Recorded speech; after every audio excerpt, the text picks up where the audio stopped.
바이오 중에서는 삼성 바이오로직스 관심을 가지시고 사실 차트가 계속해서 좀 강한 차트 모양은 아니에요. 그렇기 때문에 이쪽 투자는 조금 자제를 하시고 차라리 자동차나 반도체 쪽에 관심을 가지시는 게 좋아 보입니다.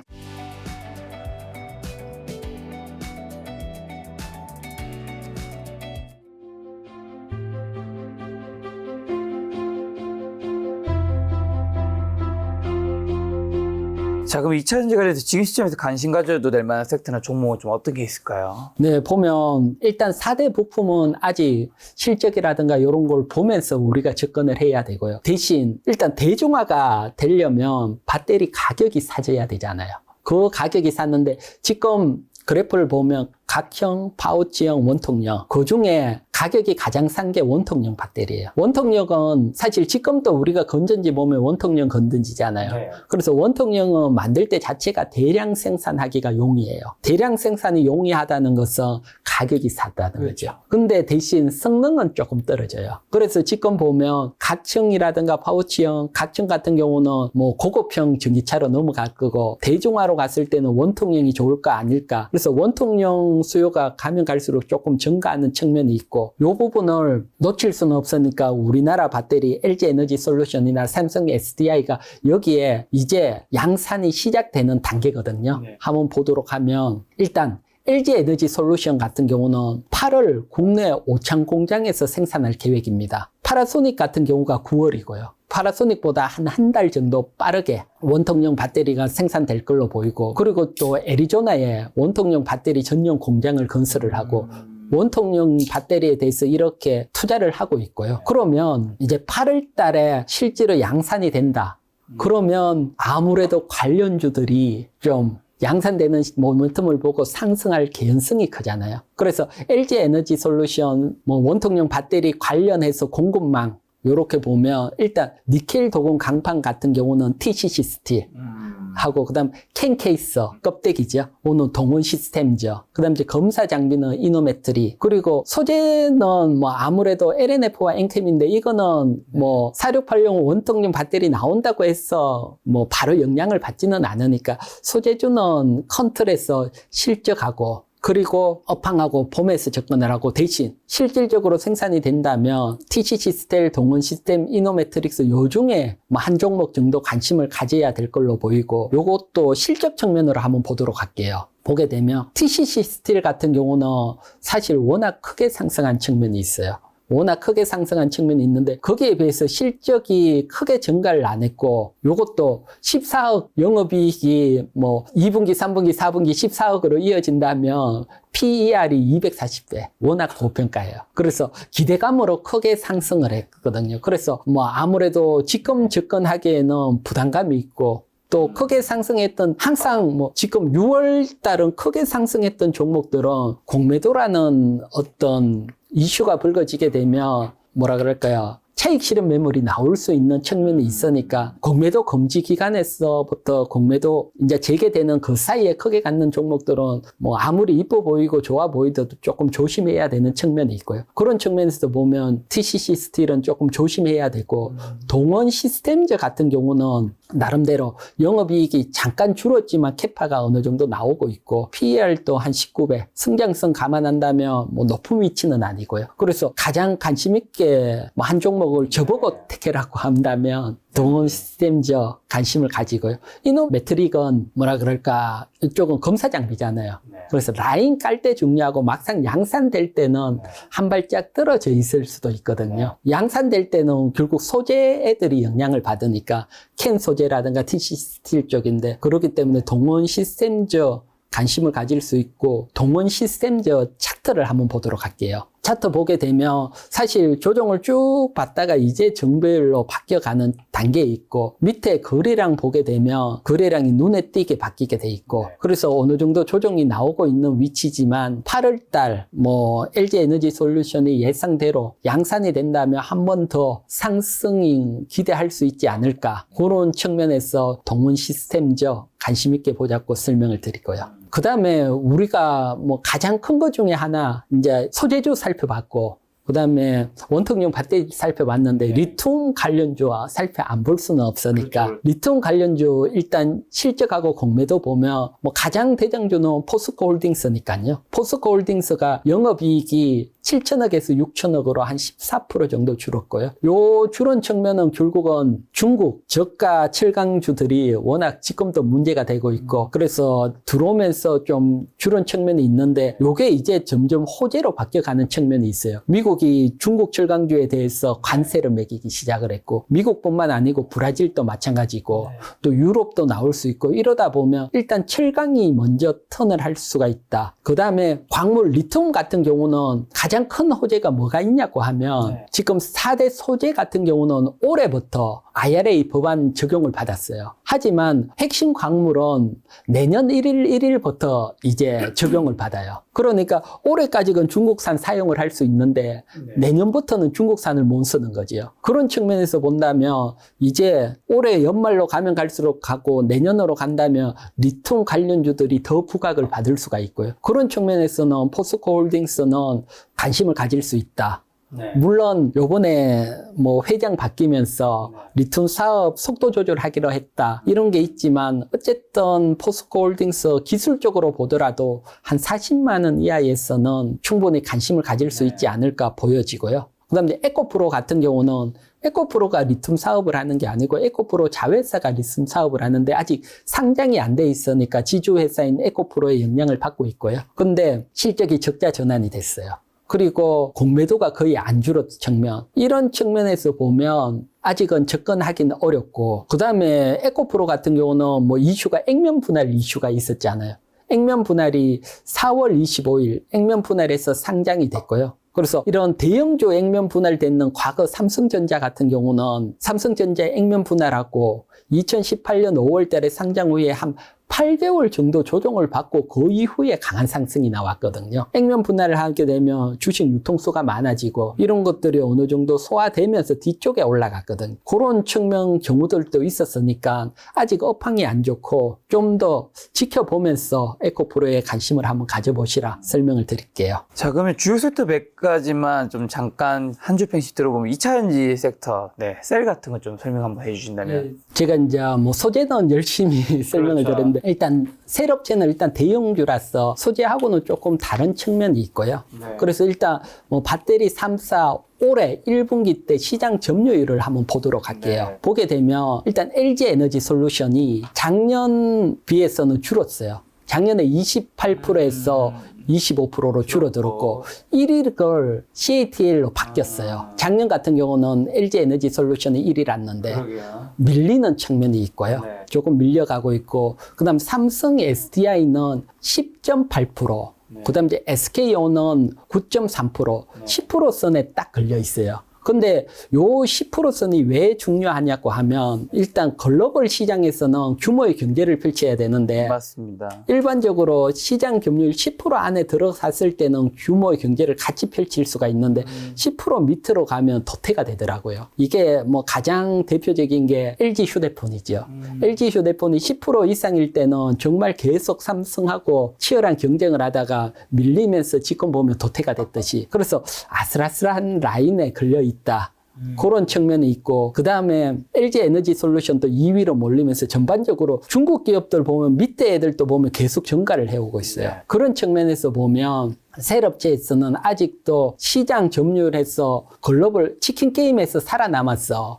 전체 파이를 먹을 수 있을까 여기에 대한 확신이 확 안 서는 걸로 보여요. 그래서 이렇게 확신이 안 서고 외국 시각에서는 아직도 안 좋게 본다. 그건 다른 것보다는 작년 11월 달에 공매도 금지가 탁 했을 때 뭐가 나왔냐고 하면 LG 에너지 솔루션에 대해서 환매수가 확 들어왔어요. 그래서 이제 조금 어렵게 여러분들에게 설명을 드리면 외국 투자자들은 뭐랄까 롱숏 전략을 펼치거든요. 그래서 좋게 보이는 기업들은 매수를 하고 안 좋게 보이는 기업들은 매도를 해놓거든요. 요게 해놨는데 공매도 금지가 딱 되면 이 전략을 못 생기니까 매도를 쳤는 걸 다시 환매수를 했다는 거거든요. 그 시각은 외국인 시각 중에서는 아무래도 안 좋게 보고 있었다. 매도를 치고 있었다. 요게 공매도 금지에 따라서 나타났고요. 그래서 요 시각이 지금도 보면 매도가 많이 나와요. 여기에 따라서. 그렇기 때문에 아직도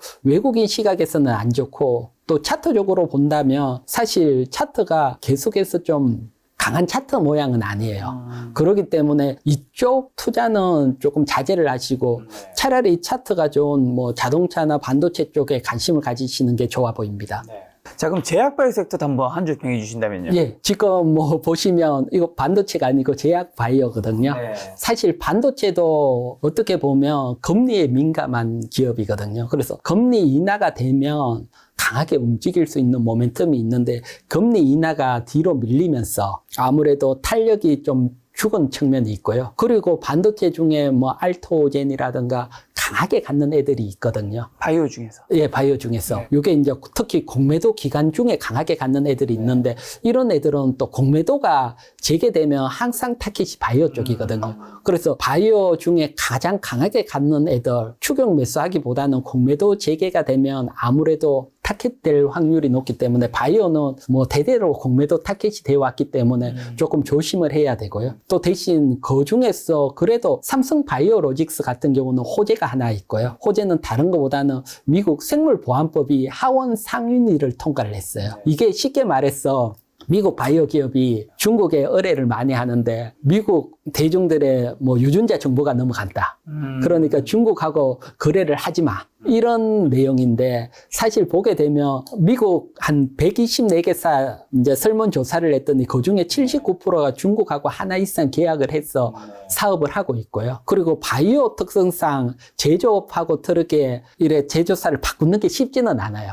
바이오라는 게 기술력도 있고 해서 그래서 이걸 파트너 변경을 하는데 한 최대 8년까지 또 걸린다. 그래서 처음부터 하지마 바로 했으면 삼성 바이오로직스가 정말 큰 수혜인데 이제 어떻게 가냐고 하면 기존에 있는 계약은 놔두고 그러면 앞으로 할 계약은 하지 말라. 이런 쪽으로 좀 바뀌어 가려고 하고 있거든요. 이런 법안이. 어쨌든 이런 법안이 나오더라도 최대 수혜는 중국하고 경쟁을 하고 있는 삼성 바이오로직스. 그렇죠. 따라서 삼성 바이오로직스는 중기 수혜가 하나가 붙어 있고 또 1분기도 사상 최대 실적이 나왔으니까 바이오 중에서는 삼성 바이오로직스 관심을 가지시고 또 앞에 설명을 드렸지만 강하게 갖는 종목들 또 추격 매수하는 경우들이 많은데 이런 종목들은 조금 자제를 하셨으면 좋겠고요. 네이버 카카오 같은 인터넷 섹터는요? 네이버 카카오 같은 경우는 사실 이쪽도 바이오 만만치 않게 금리 영향을 받고 있고 또 네이버 같은 경우는 뭐 라인 악재도 조금 있고 그런 측면에서 보고 또 중요한 게 여러분들이 차트를 하나 보시면 2020년 코로나가 터졌을 때 얘네들이 대장주 났어요. 국민주로서. 그렇죠. 불을 뿜고 상승을 했거든요. 그때 상승을 했고 지금은 환경이 바뀌었잖아요. 그러면 앞에 갔던 애들이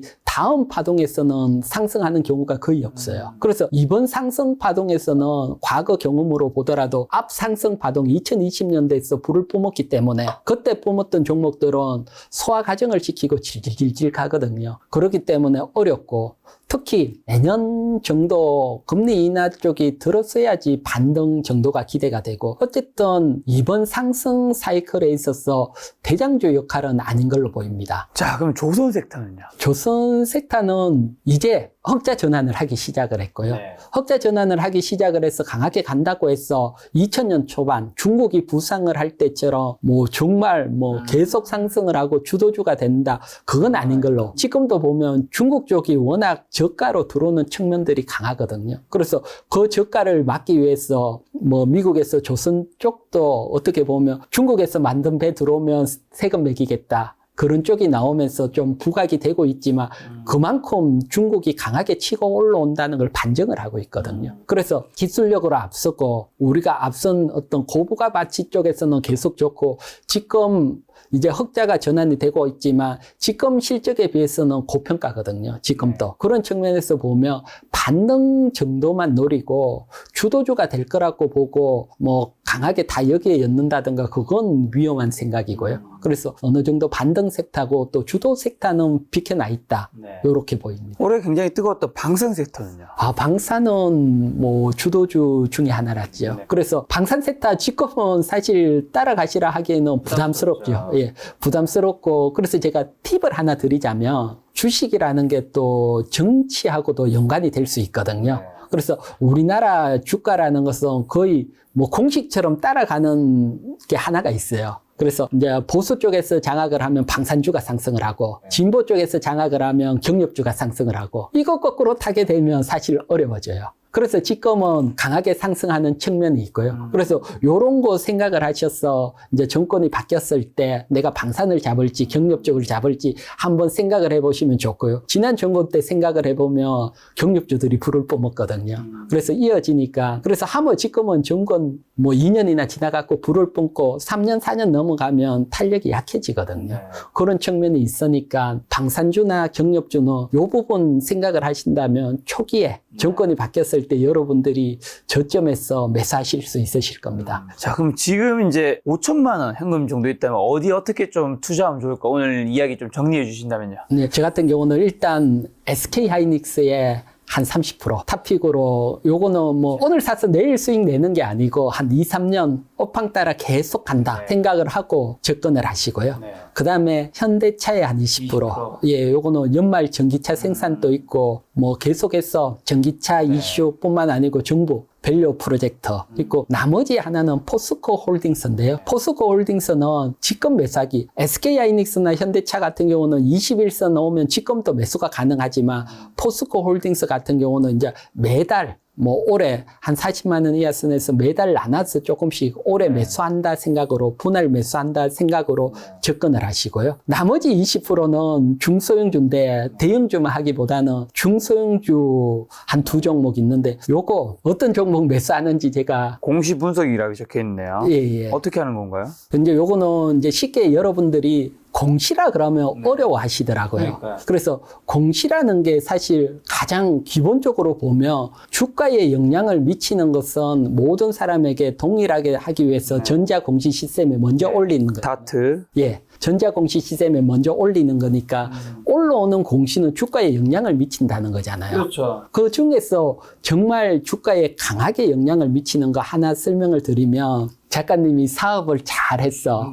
이제 물려줄 나이가 됐어요. 자녀에게. 그러면 상속. 예, 상속할 나이가 됐어요. 그러면 이제 만 원짜리 주가가 100만 주 상속을 하려고 해요. 그러면 이거 100억이에요. 세금이 50%면 어마어마하죠. 부담스럽겠네요. 그러면 주가가 5천 원으로 떨어지게 되면 50억에 대한 세금만 내면 되잖아요. 네네, 마음이 편하겠네요. 10% 1,000원으로 떨어지면 이때는 무조건 상속하려고 하죠. 이 얘기는 무슨 얘기냐고 하면 최대 주주가 상속을 했는 공시를 낼 때 최대 주주 입장에서는 저점이라고 본 겁니다. 주가가 자기 회사. 그래서 이런 상속 공시가 나왔을 때 이런 종목은 사놓으면 중기적으로 상승할 확률이 높고요. 그래서 공시 중에 명확하게 공시의 상속이라고 적기니까요. 좋은 팁이네요. 네, 하나가 있고 또 열심히 사업을 했는데 주가가 생각보다 안 움직여요. 그래서 작가님 회사지만 작가님이 막 사요, 장래. 자사주를. 예. 왜 사지요? 싸다고 생각하니까 사죠. 네, 맞습니다. 그거는 이제 다시 말해서 최대 주주가 시장에서 장내 매수했다는 공시가 나온 거. 요런 종목들도 같이 최대 주주 단가하고 맞춰서 사면 크게 갈 수 있으니까 요런 공시. 네, 그래서 요런 것도 있지만 또 공시를 보다 보면 정말 다양한 형태 우리가 매수해야 되는 공시들이 나오거든요. 그래서 이 공시 공부하기가 사실 어려울 겁니다. 그래서 공시 공부하실 분들은 이희경 경제TV 저 유튜브에 오시면 다양한 공시 기법, 지금처럼 돼 있는 기법들이 쫙 있으니까 오셔서 참고해 보시기 바랍니다. 알겠습니다. 자, 마지막으로 그러면 6월과 3분기 주식 투자 포인트랑 눈여겨 변수 찝어주시면서 우리 개인분들 어떤 전략으로 시장이 대응해야 될까요? 첫 번째 6월 달에는 앞에 말했지만 공매도 재개될 확률이 상당히 높아요. 따라서 높게 간 종목들, 특히 높게 간 종목들에 대해서는 눈을 조금 관심을 가지면 안 되고 또 수익 나 계신 분들은 좀 수익을 실현을 해놓자 이런 측면에서 보게 되고요. 그 다음에 다른 것보다는 이제 유럽 쪽에서 금리 인하를 하게 되면 달러가 약세로 움직일 개연성도 있기 때문에 네. 시장이 강하게 계속 상승하지는 않거든요. 네. 그래서 정고점이 넘어간다 그러면 일정 부분 좀 기본적으로 내년에 대세 상승이 나오니까 주식은 한 70% 보유하지만 그 위에 한 20, 30% 정도는 조금 줄이시고 또 조정이 나오면 매수한다. 박스권 매매로 대응을 해보시라 설명을 드릴게요. 알겠습니다. 대표님과 또 다음번에 좋은 시간 한번 만들어 보도록 하겠습니다. 얼마님 회사님의 이익은 대표님이었습니다. 지금까지 여러분 소중한 시간 함께 해주셔서 정말 감사합니다. 오늘도 김 작가였습니다. 고생 많으셨습니다. 네.